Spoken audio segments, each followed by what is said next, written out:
Aslauga's Knight. By Freiherr de Friedrich Heinrich Karl la Motte Fouque. Chapter 1.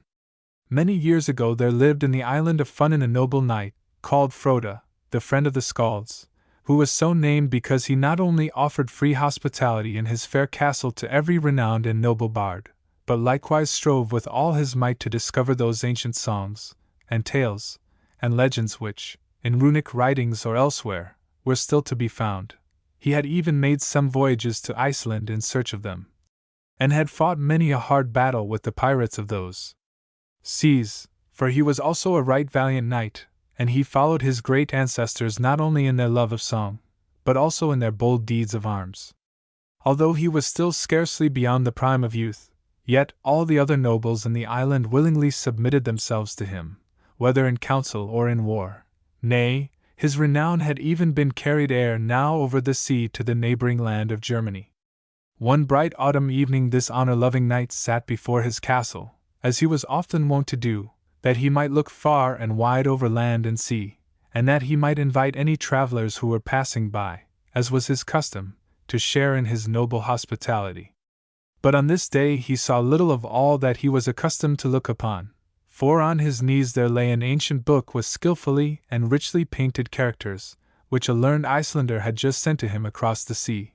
It was the history of Aslauga, the fair daughter of Sigurd, who at first, concealing her high birth, kept goats among the simple peasants of the land, clothed in mean attire, then, in the golden veil of her flowing hair, won the love of King Ragnar Lodbrog, and at last shone brightly on the Danish throne as his glorious queen, till the day of her death.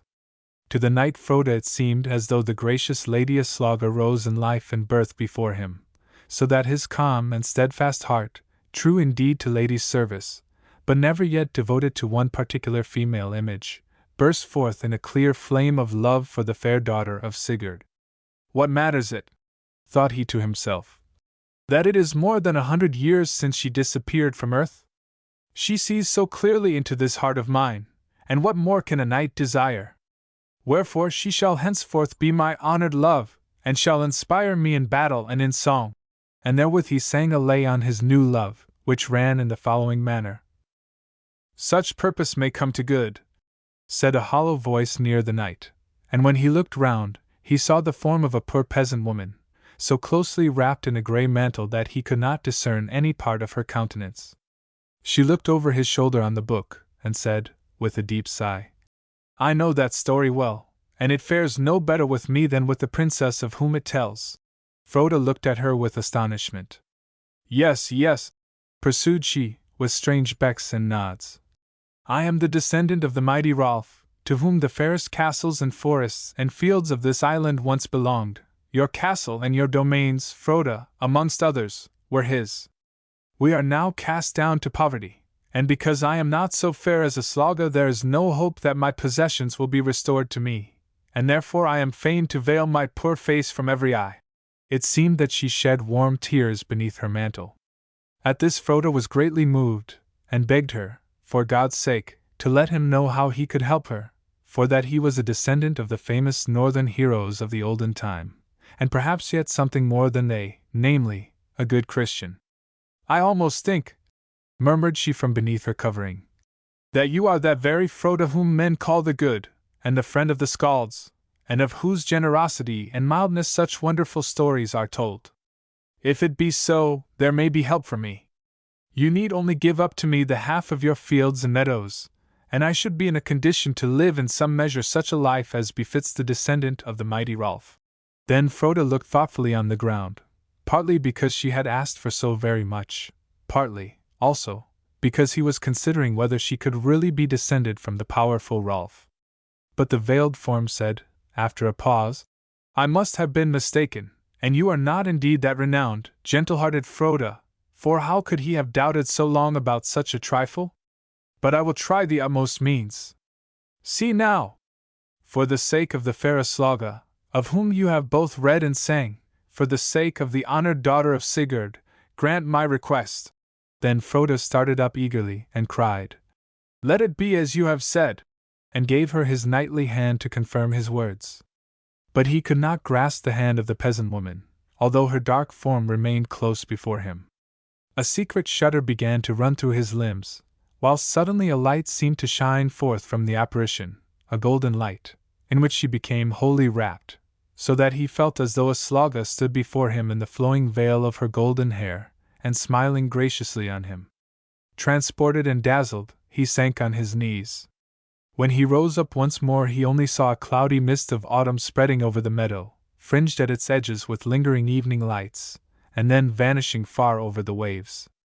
The knight scarcely knew what had happened to him. He returned to his chamber buried in thought, and sometimes feeling sure that he had beheld Aslauga, sometimes, again, that some goblin had risen before him with deceitful tricks, mocking in spiteful wise the service which he had vowed to his dead mistress. But henceforth, wherever he roved, over valley or forest or heath, or whether he sailed upon the waves of the sea, the like appearances met him. Once he found a lute lying in a wood, and drove a wolf away from it, and when sounds burst from the lute without its being touched, a fair child rose up from it, as of old Aslauga herself had done. At another time he would see goats clambering among the highest cliffs by the sea-shore, and it was a golden form who tended them. Then, again, a bright queen, resplendent in a dazzling bark, would seem to glide past him, and salute him graciously, and if he strove to approach any of those he found nothing but cloud, and mist, and vapor. Of all this many a lay might be sung. But so much he learned from them all, that the fair Lady Aslauga accepted his service, and that he was now indeed and in truth become her knight. Meanwhile the winter had come and gone. In northern lands this season never fails to bring to those who understand and love it many an image full of beauty and meaning, with which a child of man might well be satisfied, so far as earthly happiness can satisfy, through all his time on earth. But when the spring came glancing forth with its opening buds and flowing waters, there came also bright and sunny tidings from the land of Germany to Funen. There stood on the rich banks of the Main, where it pours its waters through the fertile land of Franconia, a castle of almost royal magnificence, whose orphan mistress was a relation of the German emperor. She was named Hildegardes, and was acknowledged far and wide as the fairest of maidens. Therefore her imperial uncle wished that she should wed none but the bravest knight who could anywhere be met with. Accordingly he followed the example of many a noble lord in such a case, and proclaimed a tournament, at which the chief prize should be the hand of the peerless Hildegardes, unless the victor already bore in his heart a lady wedded or betrothed to him, for the lists were not to be closed to any brave warrior of equal birth, that the contest of strength and courage might be so much the richer in competitors. Now the renowned Frode had tidings of this from his German brethren in arms, and he prepared himself to appear at the festival. Before all things he forged for himself a splendid suit of armor, as, indeed, he was the most excellent armorer of the north, far famed as it is for skill in that art. He worked the helmet out of pure gold, and formed it so that it seemed to be covered with bright flowing locks, which called to mind Aslauga's tresses. He also fashioned, on the breastplate of his armor, overlaid with silver, a golden image in half-relief, which represented Aslauga in her veil of flowing locks, that he might make known, even at the beginning of the tournament. This knight, bearing the image of a lady upon his breast, fights not for the hand of the beautiful Hildegardes, but only for the joy of battle and for knightly fame. Then he took out of his stables a beautiful Danish steed, embarked it carefully on board a vessel, and sailed prosperously to the opposite shore. Chapter 2. In one of those fair beechwoods which abound in the fertile land of Germany he fell in with a young and courteous knight of delicate form, who asked the noble Northman to share the meal which he had invitingly spread out upon the greensward, under the shade of the pleasantest boughs. Whilst the two knights sat peacefully together at their repast, they felt drawn towards each other and rejoiced when, on rising from it, they observed that they were about to follow the same road. They had not come to this good understanding by means of many words, for the young knight Ewald was of a silent nature, and would sit for hours with a quiet smile upon his lips without opening them to speak. But even in that quiet smile there lay a gentle, winning grace, and when from time to time a few simple words of deep meaning sprang to his lips, they seemed like a gift deserving of thanks. It was the same with the little songs which he sang ever and anon. They were ended almost as soon as begun, but in each short couplet there dwelt a deep and winning spirit, whether it called forth a kindly sigh or a peaceful smile. It seemed to the noble Frode as if a younger brother rode beside him, or even a tender, blooming son. They traveled thus many days together, and it appeared as if their paths were marked out for them in inseparable union, and much as they rejoiced at this, yet they looked sadly at each other whenever they set out afresh, or where crossroads met, on finding that neither took a different direction. Nay, it seemed at times as if a tear gathered in Edwald's downcast eye. It happened on a time that at their hostelry they met an arrogant, overbearing knight, of gigantic stature and powerful frame, whose speech and carriage proved him to be not of German but foreign birth. He appeared to come from the land of Bohemia.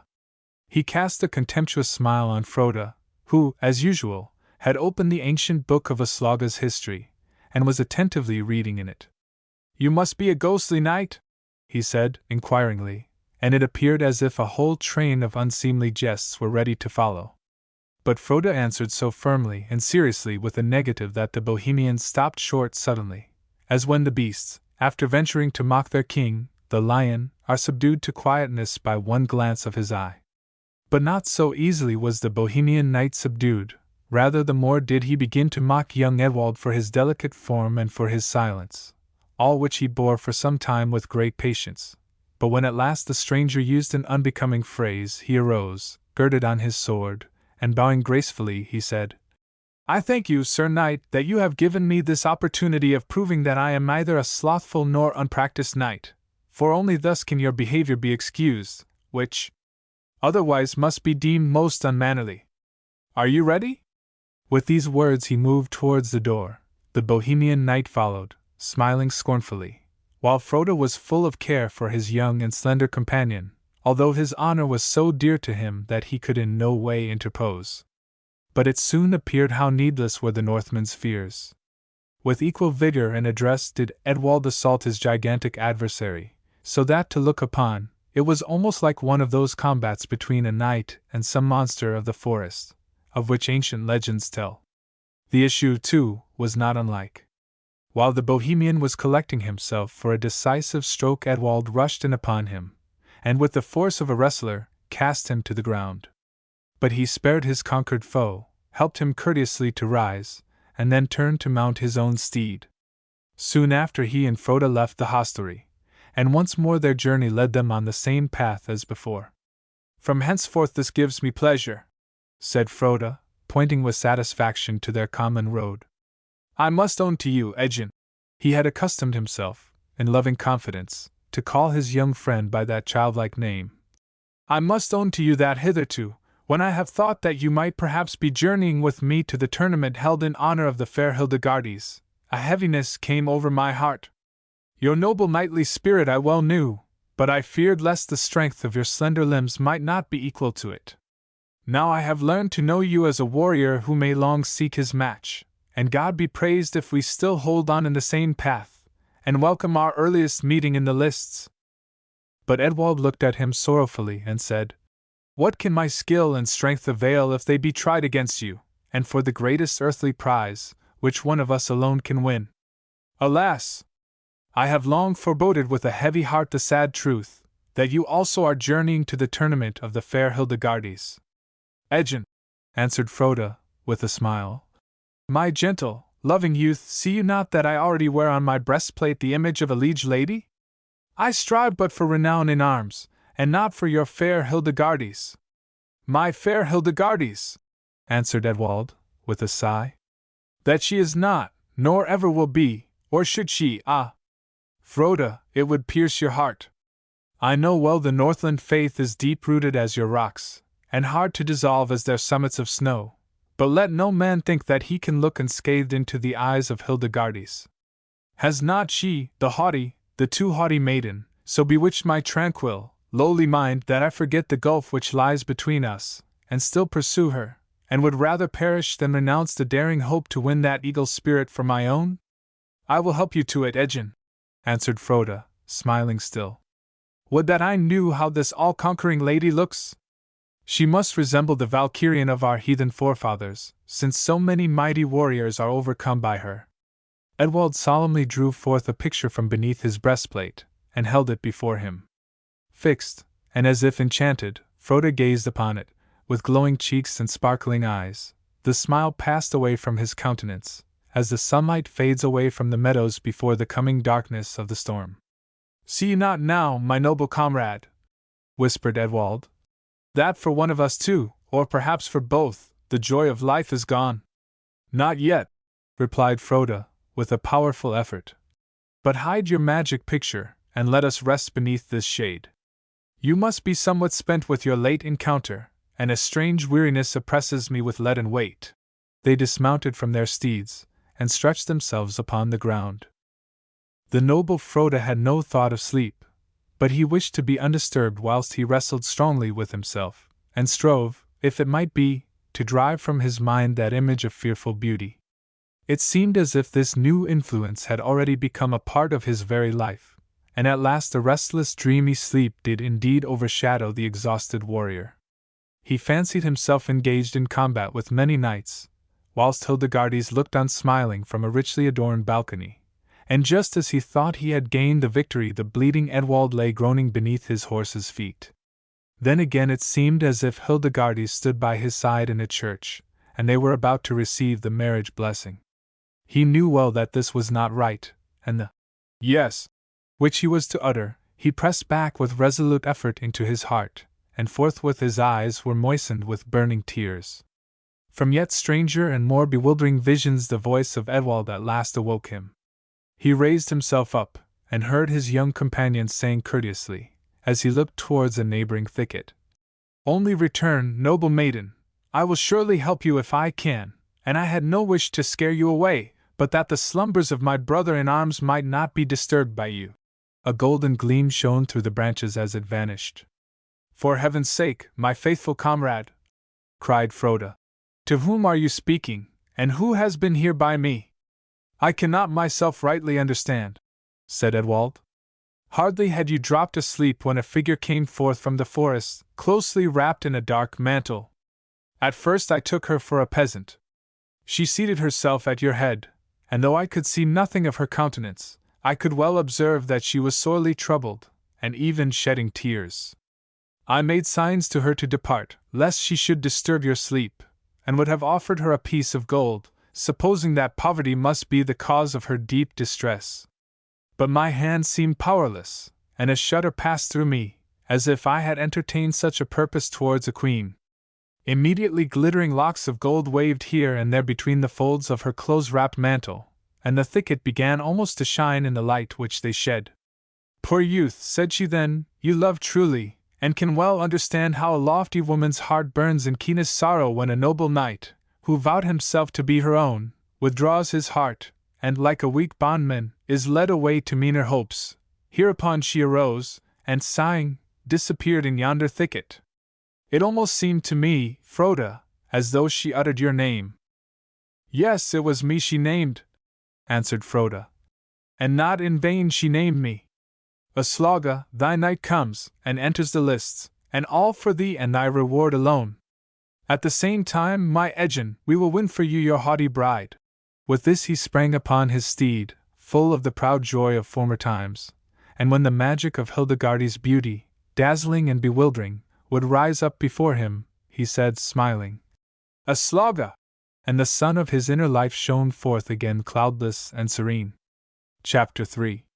From a balcony of her castle on the main, Hildegardes was wont to refresh herself in the cool of the evening by gazing on the rich landscape below, but gazing more eagerly on the glitter of arms, which often came in sight from many a distant road, for knights were approaching singly, or with a train of followers, all eager to prove their courage and their strength in striving for the high prize of the tournament. She was in truth a proud and high-minded maiden, perhaps more so than became even her dazzling beauty and her princely rank. As she now gazed with a proud smile on the glittering roads, a damsel of her train began the following lay. "Wherefore do you sing that song, and at this moment?" said Hildegardes, striving to appear scornful and proud, though a deep and secret sadness was plainly enough seen to overshadow her countenance. "It came into my head unawares," replied the damsel, "as I looked upon the road by which the gentle Edwald with his pleasant lays first approached us, for it was from him I learned it. But seems it not to you, my gracious lady, And to you too, my companions, as if Edwald himself were again riding that way towards the castle? Dreamer!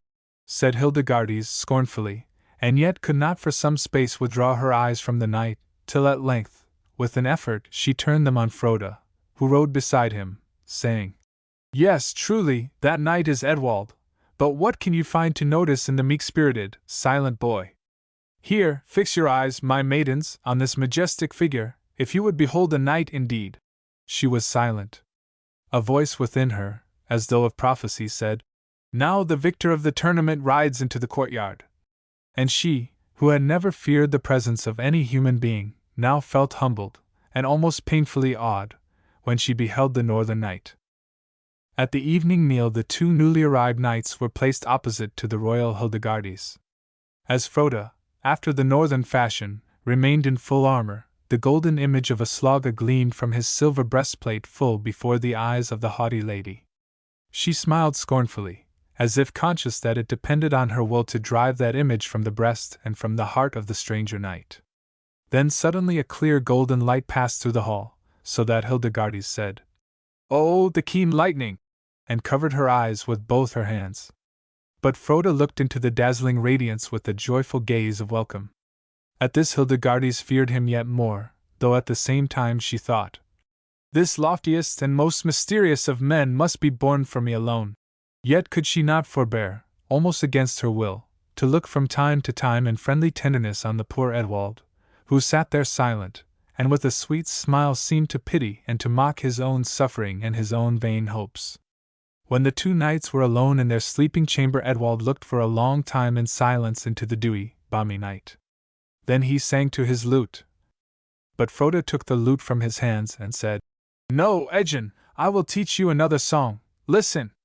Edwald thrilled. As God wills, said he, softly to himself. But I cannot understand how such a thing could be.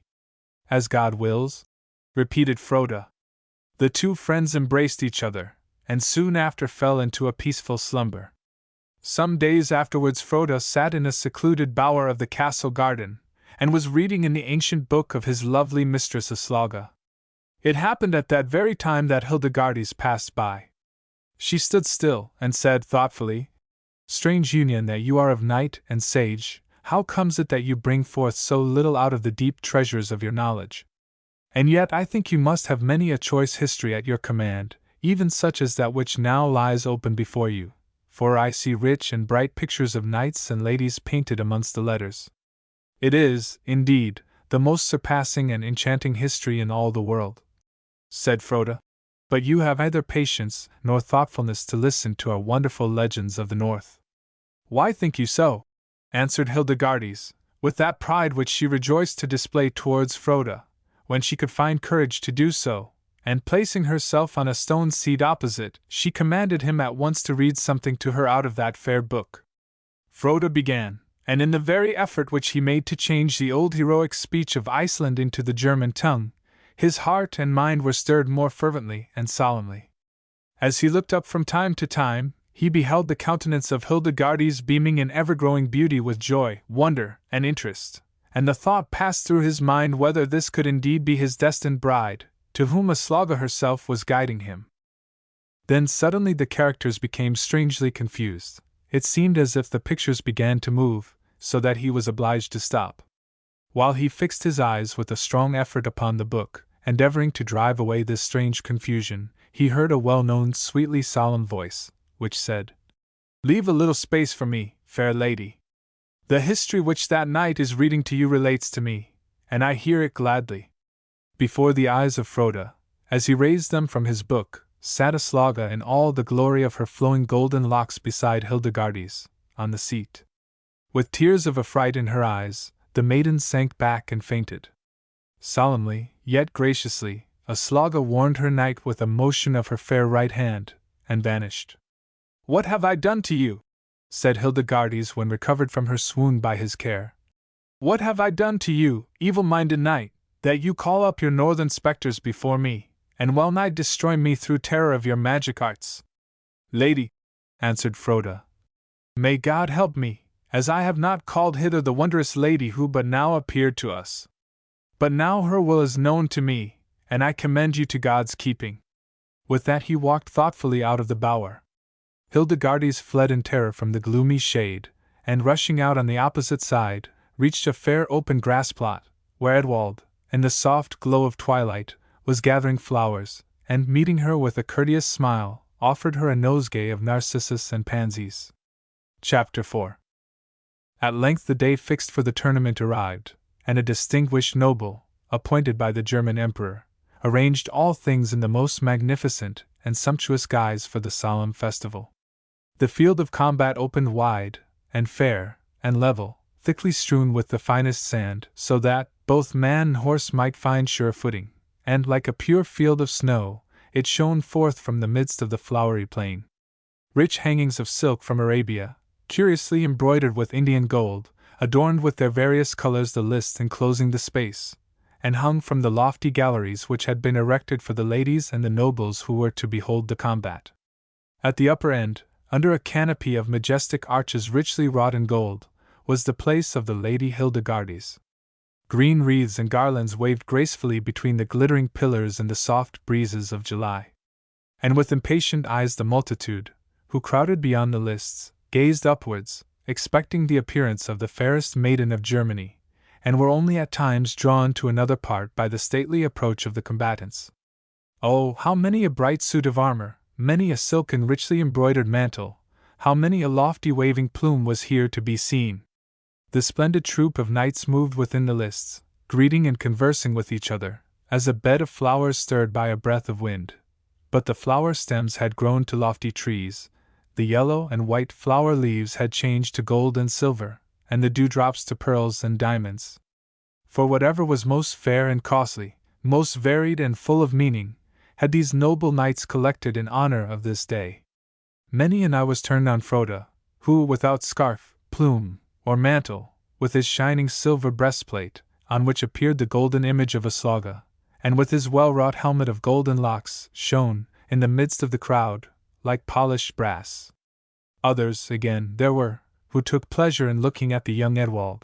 His whole armor was covered by a mantle of white silk, embroidered in azure and silver, as his whole helmet was concealed by a waving plume of white feathers. He was arrayed with almost feminine elegance, and yet the conscious power with which he controlled his fiery, snow-white steed made known the victorious strength and manliness of the warlike stripling. In strange contrast appeared the tall and almost gigantic figure of a knight clothed in a mantle of black glossy bearskin, bordered with costly fur, but without any ornament of shining metal. His very helmet was covered with dark bearskin, and instead of plumes, a mass of blood-red horsehair hung like a flowing mane profusely on every side. Well did Frode and Edwald remember that dark night, for he was the uncourteous guest of the hostelry. He also seemed to remark the two knights, for he turned his unruly steed suddenly round, forced his way through the crowd of warriors, and, after he had spoken over the enclosure to a hideous bronze-colored woman, sprang with a wild leap across the lists, and, with the speed of an arrow, vanished out of sight. The old woman looked after him with a friendly nod. The assembled people laughed as at a strange masking device, but Edwald and Frode had their own almost shuddering thoughts concerning it, which, however, either imparted to the other. The kettledrums rolled, the trumpets sounded, and led by the aged Duke, Hildegardes advanced, richly apparelled, but more dazzling through the brightness of her own beauty. She stepped forward beneath the arches of the golden bower, and bowed to the assembly. The knights bent low, and the feeling rushed into many a heart. There is no man on earth who can deserve a bride so queenly. When Frode bowed his head, it seemed to him as if the golden radiance of Aslauga's tresses floated before his sight, and his spirit rose in joy and pride that his lady held him worthy to be so often reminded of her. And now the tournament began. At first the knights strove with blunted swords and battle-axes, then they ran their course with lances man to man, but at last they divided into two equal parties, and a general assault began, in which every one was allowed to use at his own will either sword or lance.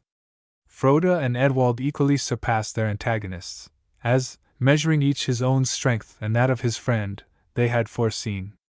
And now it must be decided by a single combat with lances to whom the highest prize of victory should belong. Before this trial began, They rode slowly together into the middle of the course, and consulted where each should take his place. "Keep your guiding star still before your sight," said Froda with a smile. "The like gracious help will not be wanting to me." Edwald looked round astonished for the lady of whom his friend seemed to speak, but Froda went on. "I have done wrong in hiding out from you, but after the tournament you shall know all. Now lay aside all needless thoughts of wonder, dear Edgin, and sit firm in your saddle, for I warn you that I shall run this course with all my might. Not my honor alone is at stake, but the far higher honor of my lady. So also do I purpose to demean myself," said Edwald, with a friendly smile. They shook each other by the hand, and rode to their places. Amidst the sound of trumpets they met again, running their course with lightning speed. The lances shivered with a crash, the horses staggered, the knights, firm in their saddles, pulled them up, and rode back to their places. But as they prepared for another course, Edwald's white steed snorted in wild affright, and Froda's powerful chestnut reared up foaming. It was plain that the two noble animals shrunk from a second hard encounter, but their riders held them fast with spur and bit, and firm and obedient, they again dashed forward at the second call of the trumpet. Edwald, who by one deep, ardent gaze on the beauty of his mistress had stamped it afresh on his soul, cried aloud at the moment of encounter, "Hildegardes!"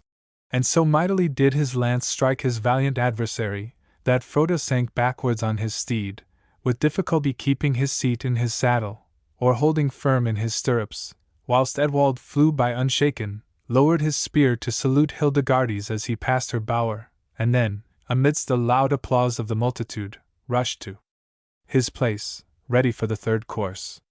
And Hildegardes herself, overcome by surprise, had greeted him with a blush and a look of kindness. It seemed to him as if the overwhelming joy of victory were already gained.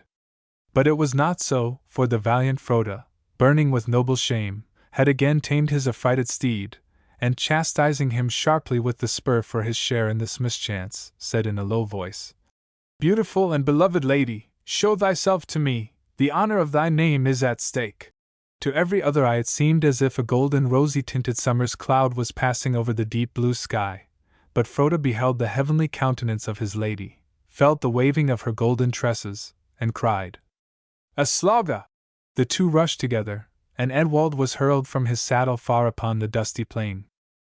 Froda remained for a time motionless, according to the laws of chivalry, as though waiting to see whether any one would dispute his victory, and appearing on his mailed steed like some lofty statue of brass. All around stood the multitude in silent wonderment. When at length they burst forth into shouts of triumph, he beckoned earnestly with his hand, and all were again silent. He then sprang lightly from his saddle, and hastened to the spot where the fallen Edwald was striving to rise. He pressed him closely to his breast, led his snow-white steed towards him, and would not be denied holding the stirrups of the youth whilst he mounted. Then he bestrode his own steed, and rode by Edwald's side towards the golden bower of Hildegardes, where, with lowered spear and open visor, he thus spoke, "Fairest of all living ladies, I bring you here Edwald, your knightly bridegroom, before whose lance and sword all the knights of this tournament have fallen away, I only excepted, who can make no claim to the choicest prize of victory, since I, as the image on my breastplate may show, already serve another mistress." The Duke was even now advancing towards the two warriors, to lead them into the golden bower, but Hildegardes restrained him with a look of displeasure, saying immediately, while her cheeks glowed with anger, "Then you seem, Sir Froda, the Danish knight, to serve your lady ill, for even now you openly styled me the fairest of living ladies." "That did I," answered Froda, bending courteously, "because my fair mistress belongs to the dead."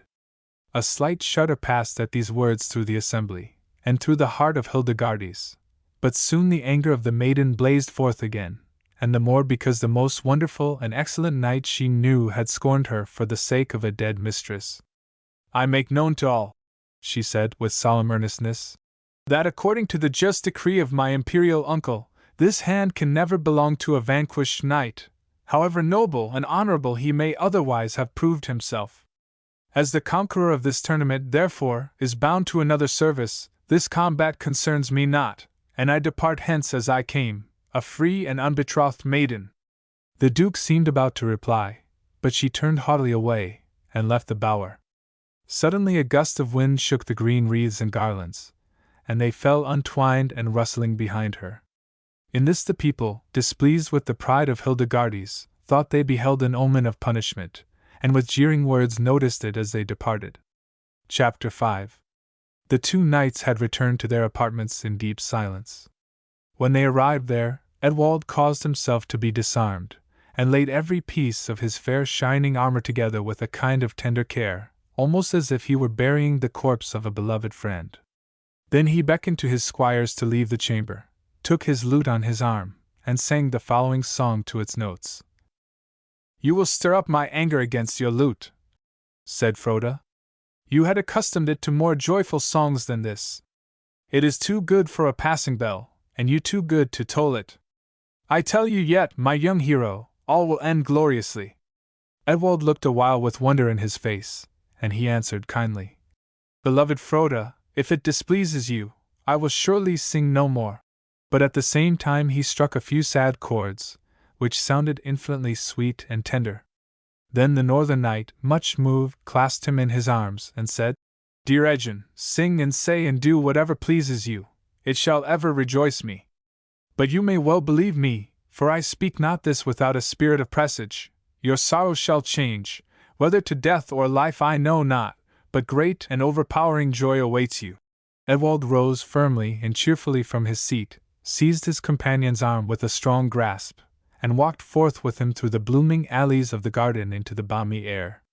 At that very hour an aged woman, muffled in many a covering, was led secretly to the apartment of the Lady Hildegardes. The appearance of the dark-complexioned stranger was mysterious, and she had gathered round her for some time, by many feats of jugglery, a part of the multitude returning home from the tournament, but had dispersed them at last in wild affright. Before this happened, the tirewoman of Hildegardes had hastened to her mistress, to entertain her with an account of the rare and pleasant feats of the bronze-colored woman. The maidens in attendance, seeing their lady deeply moved, and wishing to banish her melancholy, bade the tirewoman bring the old stranger hither. Hildegardes forbade it not, hoping that she should thus divert the attention of her maidens, while she gave herself up more deeply and earnestly to the varying imaginations which flitted through her mind. The messenger found the place already deserted, and the strange old woman alone in the midst, laughing immoderately. When questioned by her, she did not deny that she had all at once taken the form of a monstrous owl, announcing to the spectators in a screeching voice that she was the devil, and that every one upon this rushed screaming home. The tirewoman trembled at the fearful jest, but durst not return to ask again the pleasure of Hildegardes, whose discontented mood she had already remarked. She gave strict charge to the old woman, with many a threat and promise, to demean herself discreetly in the castle, after which she brought her in by the most secret way, that none of those whom she had terrified might see her enter. The aged crone now stood before Hildegardes, and winked to her, in the midst of her low and humble salutation, in a strangely familiar manner, as though there were some secret between them. The lady felt an involuntary shudder, and could not withdraw her gaze from the features of that hideous countenance, hateful as it was to her.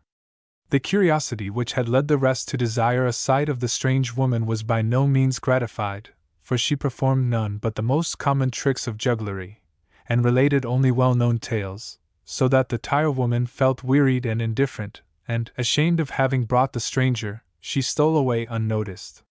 Several other maidens followed her example, and, as these withdrew, the old crone twisted her mouth into a smile, and repeated the same hideous confidential wink towards the lady. Hildegardes could not understand what attracted her in the jests and tales of the bronze-colored woman, but so it was, that in her whole life she had never bestowed such attention on the words of any one. Still the old woman went on, and already the night looked dark without the windows, but the attendants who still remained with Hildegardes had sunk into a deep sleep, and had lighted none of the wax tapers in the apartment. Then, in the dusky gloom, the dark old crone rose from the low seat on which she had been sitting, as if she now felt herself well at ease, advanced towards Hildegardes, who sat as if spellbound with terror, placed herself beside her on the purple couch, and embracing her in her long dry arms with a hateful caress, whispered a few words in her ear. It seemed to the lady as if she uttered the names of Froda and Edwald, and from them came the sound of a flute, which, clear and silvery as were its tones, seemed to lull her into a trance. She could indeed move her limbs, but only to follow those sounds, which, like a silver network, floated round the hideous form of the old woman. She moved from the chamber, and Hildegardes followed her through all her slumbering maidens, still singing softly as she went. Ye maidens, I wander by night. Without the castle, accompanied by squire and groom, stood the gigantic Bohemian warrior. He laid on the shoulders of the crone a bag of gold so heavy that she sank half whimpering, half laughing, on the ground, then lifted the entranced Hildegardes on his steed, and galloped with her silently into the ever-deepening gloom of night. All ye noble lords and knights, who yesterday contended gallantly for the prize of victory and the hand of the peerless Hildegardes, arise, arise! Saddle your steeds, and to the rescue! The peerless Hildegardes is carried away! Thus proclaimed many a herald through castle and town in the bright red dawn of the following day, and on all sides rose the dust from the tread of knights and noble squires along those roads by which so lately, in the evening twilight, Hildegardes in proud repose had gazed on her approaching suitors. Two of them, well known to us, remained inseparably together, but they knew as little as the others whether they had taken the right direction, for how and when the adored lady could have disappeared from her apartments was still to the whole castle a fearful and mysterious secret. Edwald and Froda rode as long as the sun moved over their heads, unworried as he, and now, when he sank in the waves of the river, they thought to win the race from him, and still spurred on their jaded steeds. But the noble animals staggered and panted, and the knights were constrained to grant them some little refreshment in a grassy meadow. Secure of bringing them back at their first call, their masters removed both bit and curb, that they might be refreshed with the green pasture, and with the deep blue waters of the main, while they themselves reposed under the shade of a neighboring thicket of alders.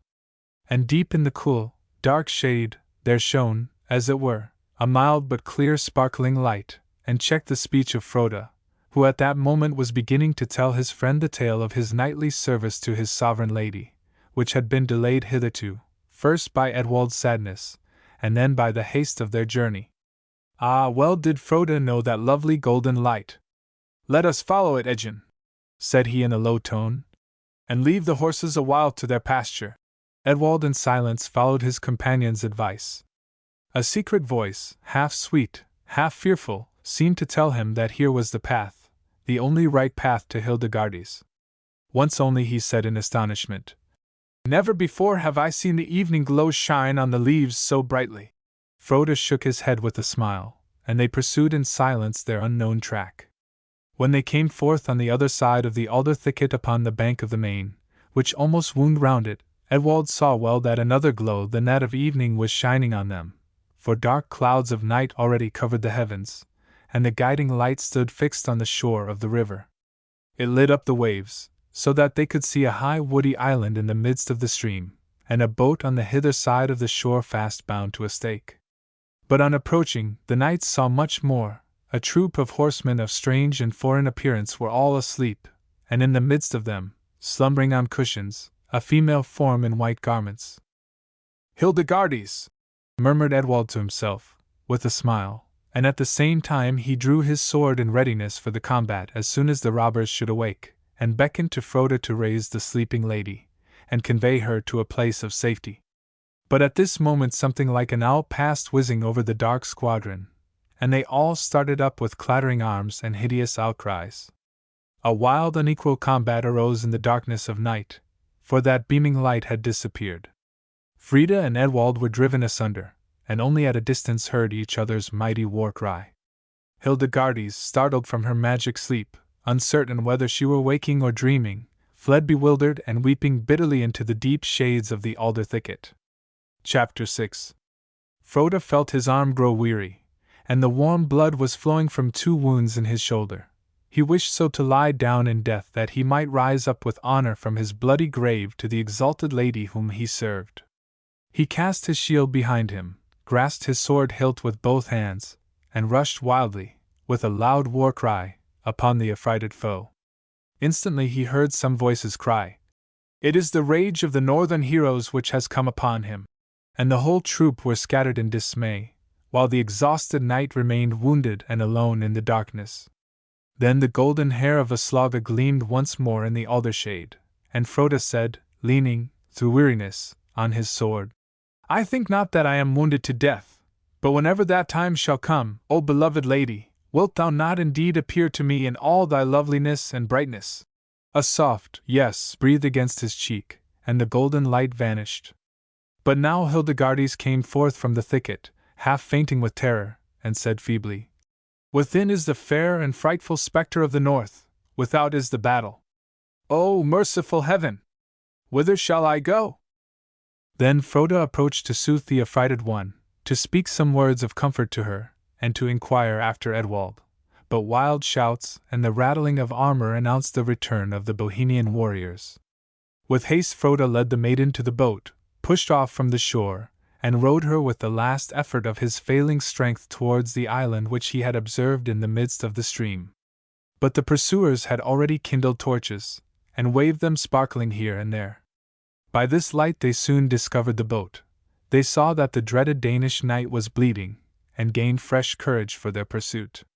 Hardly had Frode pushed the boat to the shore of the island, before he perceived a Bohemian on the other side in another skiff, and soon afterwards the greater number of the enemy embarked to row towards the island. To the wood, fair maiden, he whispered, as soon as he had landed Hildegardes on the shore. There conceal yourself, whilst I endeavor to prevent the landing of the robbers. But Hildegardes, clinging to his arm, whispered again, Do I not see that you are pale and bleeding? And would you have me expire with terror in the dark and lonely clefts of this rock? Ah! And if your northern gold-haired spectre were to appear again and seat herself beside me, think you that I do not see her there now, shining through the thicket? She shines, echoed Frode, and new strength and hope ran through every vein. He climbed the hill, following the gracious gleam, and Hildegardes, though trembling at the sight, went readily with her companion, saying only from time to time, in a low voice, Ah, Sir Knight, my noble wondrous knight, leave me not here alone, that would be my death. The knight, soothing her courteously, stepped ever onwards through the darkness of dell and forest, for already he heard the sound of the Bohemians landing on the shore of the island. Suddenly he stood before a cave thick covered with underwood, and the gleam disappeared. Here, then, he whispered, endeavoring to hold the branches asunder. For a moment she paused, and said, If you should but let the branches close again behind me, and I were to remain alone with spectres in this cave. But, Frode, you will surely follow me, a trembling, hunted child as I am? Will you not? Without more misgivings she passed through the branches, and the knight, who would willingly have remained without as a guard, followed her. Earnestly he listened through the stillness of the night, whilst Hildegardes hardly dared to draw her breath. Then was heard the tramp of an armed man, coming ever nearer and nearer, and now close to the entrance of the cave. In vain did Frode strive to free himself from the trembling maiden. Already the branches before the entrance were cracking and breaking, and Frode sighed deeply. Must I, then, fall like a lurking fugitive, entangled in a woman's garments? It is a base death to die. But can I cast this half-fainting creature away from me on the dark, hard earth, perhaps into some deep abyss? Come, then, what will, thou, Lady Aslauga, knowest that I die an honorable death. Frode! Hildegardes! Breathed a gentle, well-known voice at the entrance, and recognizing Edwald, Frode bore the lady towards him into the starlight, saying, She will die of terror in our sight in this deep cavern. Is the foe near at hand? Most of them lie lifeless on the shore, or swim bleeding through the waves, said Edwald. Set your mind at rest, and repose yourself. Are you wounded, beloved Frode? He gave this short account to his astonished companions, how, in the darkness, he had mixed with the Bohemians and pressed into the skiff, and that it had been easy to him on landing to disperse the robbers entirely, who supposed that they were attacked by one of their own crew, and thought themselves bewitched. They began at last to fall on one another. So he ended his history. And we have only now to wait for the morning to conduct the lady home, for those who are wandering about of that owl squadron will doubtless hide themselves from the eye of day. While speaking, he had skillfully and carefully arranged a couch of twigs and moss for Hildegardes, and when the wearied one, after uttering some gentle words of gratitude, had sunk into a slumber, he began, as well as the darkness would allow, to bind up the wounds of his friend. During this anxious task, while the dark boughs of the trees murmured over their heads, and the rippling of the stream was heard from afar, Frode, in a low voice, made known to his brother-in-arms to the service of what lady he was bound.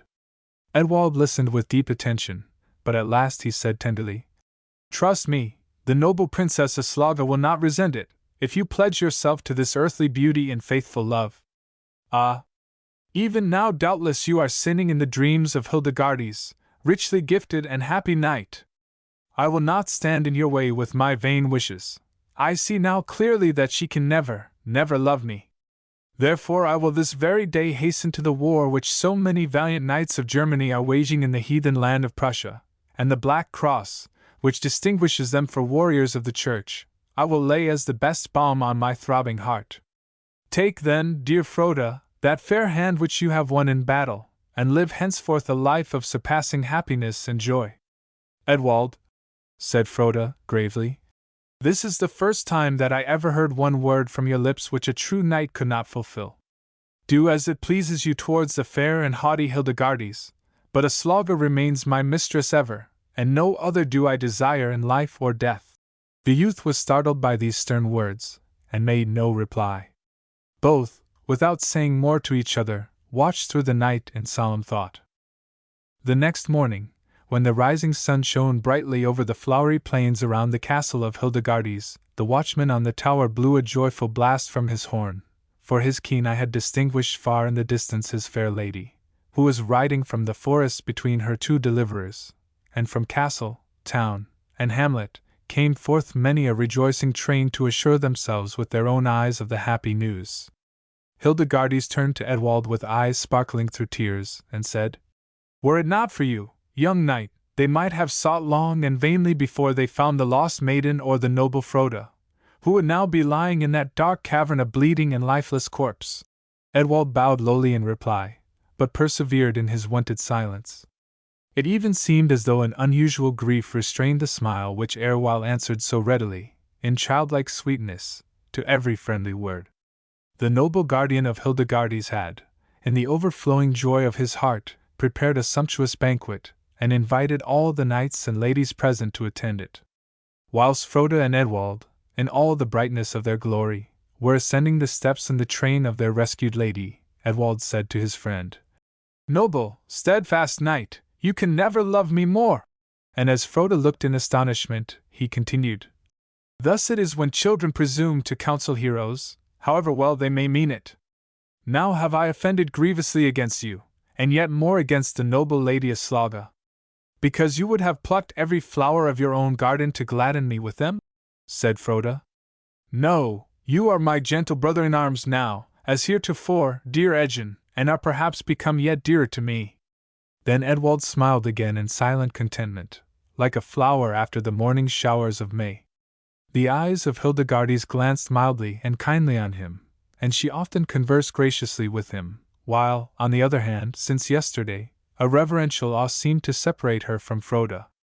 But Edwald also was much altered. However he welcomed with modest joy the favor of his lady, it yet seemed as if some barrier were between them which forbade him to entertain the most distant hope of successful love. It chanced that a noble count, from the court of the emperor, was announced, who being bound on an important embassy, had wished to pay his respects to the lady Hildegardes by the way. She received him gladly, and as soon as the first salutations were over, he said, looking at her and at Edwald, "I know not if my good fortune may not have brought me hither to a very joyful festivity. That would be right welcome news to the emperor my master." Hildegardes and Edwald were lovely to look upon in their blushes and confusion, but the count, perceiving at once that he had been too hasty, inclined himself respectfully towards the young knight, and said, "Pardon me, noble Duke Edwald, my too great forwardness, but I know the wish of my sovereign, and the hope to find it already fulfilled prompted my tongue to speak." All eyes were fixed inquiringly on the young hero, who answered, in graceful confusion, "It is true, the emperor, when I was last in his camp, through his undeserved favor, raised me to the rank of a duke. It was my good fortune that in an encounter, some of the enemy's horse, who had dared to assault the sacred person of the Emperor, dispersed and fled on my approach. The Count then, at the request of Hildegardes, related every circumstance of the heroic deed, and it appeared that Edwald had not only rescued the Emperor from the most imminent peril, but also, with the cool and daring skill of a general, had gained the victory which decided the event of the war. Surprise at first sealed the lips of all, and even before their congratulations could begin, Hildegardes had turned towards Edwald, and said in a low voice, which yet, in that silence, was clearly heard by all: "The noble Count has made known the wish of my imperial uncle, and I conceal it no longer. My own heart's wish is the same. I am Duke Edwald's bride." And with that she extended to him her fair right hand, and all present waited only till he should take it, before they burst into a shout of congratulation. But Edwald forbore to do so. He only sunk on one knee before his lady, saying, "God forbid that the lofty Hildegardes should ever recall a word spoken solemnly to noble knights and dames. To no vanquished knight, you said, might the hand of the Emperor's niece belong, and behold there Froda, the noble Danish knight, my conqueror." Hildegardes, with a slight blush, turned hastily away, hiding her eyes, and as Edwald arose, it seemed as though there were a tear upon his cheek. In his clanging armor Froda advanced to the middle of the hall, exclaiming, "I declare my late victory over Duke Edwald to have been the chance of fortune, and I challenge the noble knight to meet me again tomorrow in the lists." At the same time he threw his iron gauntlet ringing on the pavement. But Edwald moved not to take it up. On the contrary, a glow of lofty anger was on his cheeks, and his eyes sparkled with indignation, so that his friend would hardly have recognized him, and after a silence he spoke. "Noble Sir Froda, if I have ever offended you, we are now even. How durst you, a warrior gloriously wounded by 2 sword strokes, challenge a man unhurt into the lists tomorrow, if you did not despise him?" "Forgive me, Duke Edwald," answered Froda, somewhat abashed, but with cheerfulness. "I have spoken too boldly. Not till I am completely cured do I call you to the field." Then Edwald took up the gauntlet joyfully. He knelt once more before Hildegardes, who, turning away her face, gave him her fair hand to kiss, and walked, with his arm in that of his noble Danish friend, out of the hall. Chapter 7. While Froda's wounds were healing, Edwald would sometimes wander, when the shades of evening fell dark and silent around, on the flowery terraces beneath the windows of Hildegardes, and sing pleasant little songs, amongst others the following. But that one which the maidens of the castle loved best to learn from him was this, and it was perhaps the longest song that Edwald had ever sung in his whole life. At this time it happened that a man who held himself to be very wise, and who filled the office of secretary to the aged guardian of Hildegardes, came to the 2 knightly friends to propose a scheme to them. His proposal, in few words, was this, that as Froda could gain no advantage from his victory, he might in the approaching combat suffer himself to be thrown from his steed, and thus secure the lady for his comrade, at the same time fulfilling the wish of the Emperor, which might turn to his advantage hereafter in many ways. At this the 2 friends at first laughed heartily, but then Froda advanced gravely towards the secretary, and said, "Thou trifler, doubtless the old Duke would drive thee from his service did he know of thy folly, and teach thee to talk of the Emperor. Good night, worthy sir, and trust me that when Edwald and I meet each other, it will be with all our heart and strength." The secretary hastened out of the room with all speed, and was seen next morning to look unusually pale. Soon after this Froda recovered from his wounds. The course was again prepared as before, but crowded by a still greater number of spectators, and in the freshness of a dewy morning the 2 knights advanced solemnly together to the combat. "Beloved Edwald," said Froda, in a low voice, as they went, "take good heed to yourself, for either this time can the victory be yours. On that rose-colored cloud appears Aslauga." "It may be so," answered Edwald, with a quiet smile. "But under the arches of that golden bower shines Hildegardes, and this time she has not been waited for." The knights took their places, the trumpets sounded, the course began, and Froda's prophecy seemed to be near its fulfillment, for Edwald staggered under the stroke of his lance, so that he let go the bridle, seized the mane with both hands, and thus hardly recovered his seat, whilst his high-mettled snow-white steed bore him wildly around the lists without control.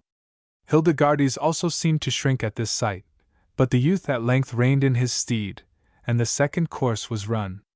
Frode shot like lightning along the plain, and it seemed as if the success of the young duke were now hopeless.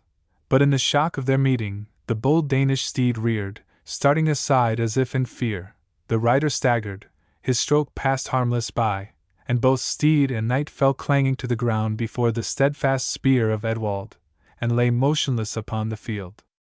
Edwald did now as Frode had done before. In knightly wise he stood still a while upon the spot, as if waiting to see whether any other adversary were there to dispute his victory. Then he sprang from his steed, and flew to the assistance of his fallen friend. He strove with all his might to release him from the weight of his horse, and presently Frode came to himself, rose on his feet, and raised up his charger also. Then he lifted up his visor, and greeted his conqueror with a friendly smile, though his countenance was pale. The victor bowed humbly, almost timidly, and said, "You, my knight, overthrown, and by me! I understand it not." "It was her own will," answered Frode, smiling. "Come now to your gentle bride." The multitude around shouted aloud, each lady and knight bowed low, when the aged duke pointed out to them the lovely pair, and at his bidding, the betrothed, with soft blushes, embraced each other beneath the green garlands of the golden bower. That very day were they solemnly united in the chapel of the castle, for so had Frode earnestly desired. A journey into a far distant land, he said, lay before him, and much he wished to celebrate the marriage of his friend before his departure. Chapter 8. The torches were burning clear in the vaulted halls of the castle. Hildegardes had just left the arm of her lover to begin a stately dance of ceremony with the aged duke, when Edwald beckoned to his companion, and they went forth together into the moonlit gardens of the castle. "Ah, Frode, my noble, lofty hero!" exclaimed Edwald, after a silence. "Were you as happy as I am? But your eyes rest gravely and thoughtfully on the ground, or kindle almost impatiently heavenwards. It would be dreadful, indeed, had the secret wish of your heart been to win Hildegardes, and I, foolish boy, so strangely favored, had stood in your way." "Be at rest, Edgen," answered the Danish hero, with a smile. "On the word of a knight, my thoughts and yearnings concern not your fair Hildegardes. Far brighter than ever does Aslauga's radiant image shine into my heart, but now hear what I am going to relate to you. At the very moment when we met together in the course, oh, had I words to express it to you, I was enwrapped, encircled, dazzled, by Aslauga's golden tresses, which were waving all around me. Even my noble steed must have beheld the apparition, for I felt him start and rear under me. I saw you no more, the world no more.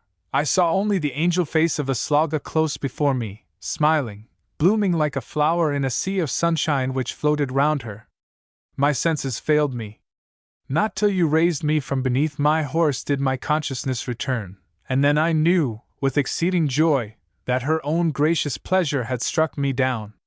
But I felt a strange weariness, far greater than my fall alone could have caused, and I felt assured at the same time that my lady was about to send me on a far distant mission.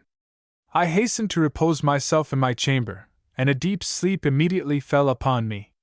Then came Aslauga in a dream to me, more royally adorned than ever. She placed herself at the head of my couch, and said, "Haste to array thyself in all the splendor of thy silver armor, for thou art not the wedding guest alone, thou art also the..." And before she could speak the word my dream had melted away, and I felt a longing desire to fulfill her gracious command, and rejoiced in my heart. But in the midst of the festival I seemed to myself more lonely than in all my life before, and I cannot cease to ponder what that unspoken word of my lady could be intended to announce. "You are of a far loftier spirit than I am, Frode," said Edwald, after a silence, "and I cannot soar with you into the sphere of your joys. But tell me, has it never awakened a deep pang within you that you serve a lady so withdrawn from you, alas! A lady who is almost ever invisible?" "No, Edwald, not so," answered Frode, his eyes sparkling with happiness. "For well I know that she scorns not my service, she has even deigned sometimes to appear to me. Oh, I am in truth a happy knight and minstrel." And yet your silence today, your troubled yearnings? Not troubled, dear Edgin, only so heartfelt, so fervent in the depth of my heart, and so strangely mysterious to myself withal. But this, with all belonging to me, springs alike from the words and commands of Aslauga. How, then, can it be otherwise than something good and fair, and tending to a high and noble aim? A squire, who had hastened after them, announced that the knightly bridegroom was expected for the torch dance, and as they returned, Edwald entreated his friend to take his place in the solemn dance next to him and Hildegarde's. Froda inclined his head in token of friendly assent. The horns and haubas had already sounded their solemn invitation. Edwald hastened to give his hand to his fair bride, and while he advanced with her to the midst of the stately hall, Froda offered his hand for the torch dance to a noble lady who stood the nearest to him, without farther observing her, and took with her the next place to the wedded pair. But how was it when a light began to beam from his companion, before which the torch in his left hand lost all its brightness? Hardly dared he, in sweet and trembling hope, to raise his eyes to the lady, and when at last he ventured, all his boldest wishes and longings were fulfilled. Adorned with a radiant bridal crown of emeralds, Aslauga moved in solemn loveliness beside him, and beamed on him from amid the sunny light of her golden hair, blessing him with her heavenly countenance. The amazed spectators could not withdraw their eyes from the mysterious pair, the knight in his light silver mail, with the torch raised on high in his hand, earnest and joyful, moving with a measured step, as if engaged in a ceremony of deep and mysterious meaning. His lady beside him, rather floating than dancing, beaming light from her golden hair, so that you would have thought the day was shining into the night, and when a look could reach through all the surrounding splendor to her face, rejoicing heart and sense with the unspeakably sweet smile of her eyes and lips. Near the end of the dance she inclined towards Froda, and whispered to him with an air of tender confidence, and with the last sound of the horns and haubas she had disappeared. The most curious spectator dared not question Froda about his partner. Hildegardes did not seem to have been conscious of her presence, but shortly before the end of the festival Edwald approached his friend, and asked in a whisper, "Was it?" "Yes, dear youth," answered Froda. "Your marriage dance has been honored by the presence of the most exalted beauty which has been ever beheld in any land. Ah! And if I rightly understood her meaning, you will never more see me stand sighing and gazing upon the ground. But hardly dare I hope it. Now good night, dear Edgin, good night. As soon as I may I will tell you all." Chapter 9. The light and joyous dreams of morning still played round Edwald's head when it seemed as though a clear light encompassed him. He remembered Aslauga, but it was Froda, the golden locks of whose helmet shone now with no less sunny brightness than the flowing hair of his lady. "Ah," thought Edwald in his dream, "how beautiful has my brother-in-arms become!" And Froda said to him, "I will sing something to you, Edgin, but softly, softly, so that it may not awaken Hildegardes. Listen to me." "Never in your life did you sing so sweetly," said the dreaming Edwald. "That may well be, Edgin," said Froda, with a smile, and vanished. But Edwald dreamed on, and many other visions passed before him, all of a pleasing kind, although he could not recall them when, in the full light of morning, he unclosed his eyes with a smile. Froda alone, and his mysterious song, stood clear in his memory. He now knew full well that his friend was dead, but the thought gave him no pain, for he felt sure that the pure spirit of that minstrel warrior could only find its proper joy in the gardens of paradise, and in blissful solace with the lofty spirits of the ancient times. He glided softly from the side of the sleeping Hildegardes to the chamber of the departed. He lay upon his bed of rest, almost as beautiful as he had appeared in the dream, and his golden helmet was entwined with a wondrously shining lock of hair. Then Edwald made a fair and shady grave in consecrated ground, summoned the chaplain of the castle, and with his assistance laid his beloved Froda therein. He came back just as Hildegardes awoke. She beheld, with wonder and humility, his mien of chastened joy, and asked him whither he had been so early, to which he replied, with a smile, "I have just buried the corpse of my dearly loved Froda, who, this very night, has passed away to his golden-haired mistress." Then he related the whole history of Aslauga's night, and lived on in subdued, unruffled happiness, though for some time he was even more silent and thoughtful than before. He was often found sitting on the grave of his friend, and singing the following song to his lute.